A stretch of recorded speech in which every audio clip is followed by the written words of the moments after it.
देखिए, हमारी cyber cell team ने और साइबर सर्विलेंस और काउंटर इंटेलिजेंस टीम को इनपुट मिला था कि कुछ लोग आगरा के एक होटल में इकट्ठा हुए हैं म्यूल अकाउंट्स लेकर उसमें साइबर ठगी करने के लिए। उसी क्रम में 8 लोगों को गिरफ्तार किया गया है, जिसमें से 2 लोगों के ऊपर पहले से मुकदमे दर्ज हैं साइबर फ्रॉड के और अलग अलग राज्यों में। इनके पास से हमें 42 ATM कार्ड्स और 11 चेकबुक और अन्य डिटेल्स मिली हैं।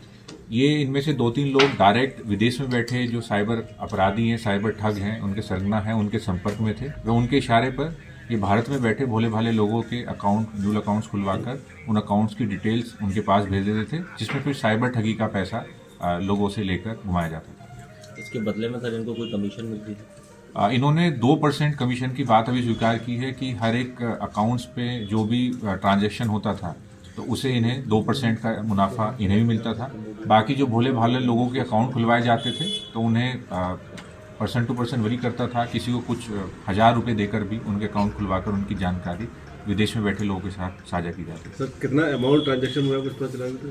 देखिए, इनके अभी तक जो प्रथम दृष्टया है, इनके पास से कुछ अकाउंट्स जो इन्होंने व्हाट्सएप के माध्यम से अन्य सोर्सेज के माध्यम से शेयर किया है, उनमें कुछ पे NCRP कंप्लेंट्स भी है। बाकी चूंकि अभी हमारी टीम इस पर काम कर रही है तो आगे आने वाले टाइम में और भी जानकारी आएंगी कितने अकाउंट्स में। आपने मशीन के बारे में बताया, ये मशीन मतलब किन लोगों के पास है और वो किस तरह से बैंक से ट्रांजैक्शन कर रहे हैं, कैसे सफल हो पा रहे हैं?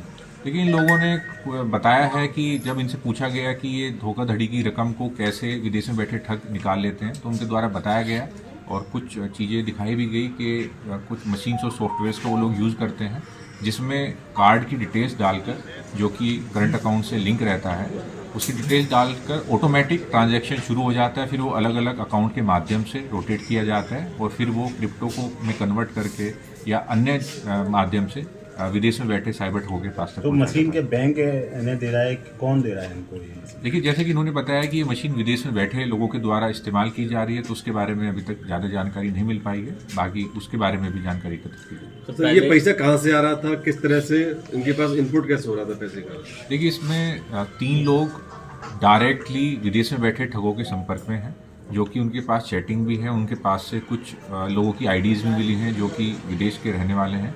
वो ज़रूरत के हिसाब से इन लोगों को अपना रिक्वायरमेंट बताते थे और उसी के आधार पर ये लोग यहाँ भोले भाले व्यक्तियों के करंट अकाउंट खुलवाकर उन्हें भेज देते थे, जिसमें फिर साइबर ठगी की जाती है। सर, मशीन की जो बात आ रही है वो इन लोगों को ट्रेंड भी किया जा रहा है, कुछ ऐसा सामने आया है? देखिए, अभी उस बारे में ज़्यादा जानकारी नहीं है। अभी तो सिर्फ हमें ऐसा पता चला है कि सॉफ्टवेयर और मशीन का यूज़ विदेश में बैठे ठग कर रहे हैं, जिसके माध्यम से बहुत मोटी रकम को अलग अलग अकाउंट्स में रोटेट कर उसका ट्रांजैक्शन किया जाता है। सर, पहले भी कई मामलों में पुलिस खातों को लेकर खुलासा कर चुकी है। खाते खुलवाए जाते थे, ठगी की जाती थी, उन खातों में रकम की जाती थी। क्या ये गैंग भी उन्हीं, पहले जो कंबोडिया का जो गैंग था, उन्हीं के लोगों के संपर्क में था, ये अलग है? देखिए, जैसा आप सभी जानते हैं कि साइबर अपराध कारित करने वाले अपराधी और इसके मोडस ऑपरेंडी में अलग अलग लेयर होती हैं। इसमें एक तो इनके मुख्य साजिशकर्ता होते हैं जो कि विदेश में बैठकर ये पूरा ऑपरेट करते हैं। दूसरे इंडिया में बैठे इनके हैंडलर होते हैं जो इन्हें रिसोर्सेज उपलब्ध कराते हैं। रिसोर्सेज चाहे भोले भाले लोगों को साइबर स्लेवरी के माध्यम से विदेश भेजना हो, उन्हें म्यूल खाते उपलब्ध कराना हो, या फिर सिम बॉक्स के माध्यम से उन्हें यहाँ बैठे लोगों की जानकारी देना हो। तीसरे वो लोग जो कि इनके झांसे में आकर लोगों के अकाउंट खुलवाकर इन्हें प्रोवाइड करते हैं। तो पिछले केस में हम लोगों ने विदेश में जो जाकर ये पूरा साइबर अपराध कारित करते थे उन लोगों को अरेस्ट किया था। आज में जो इनके हैंडलर्स हैं, साथ ही साथ जो इनके अकाउंट्स खुलवाते हैं, उन लोगों को गिरफ्तार किया गया।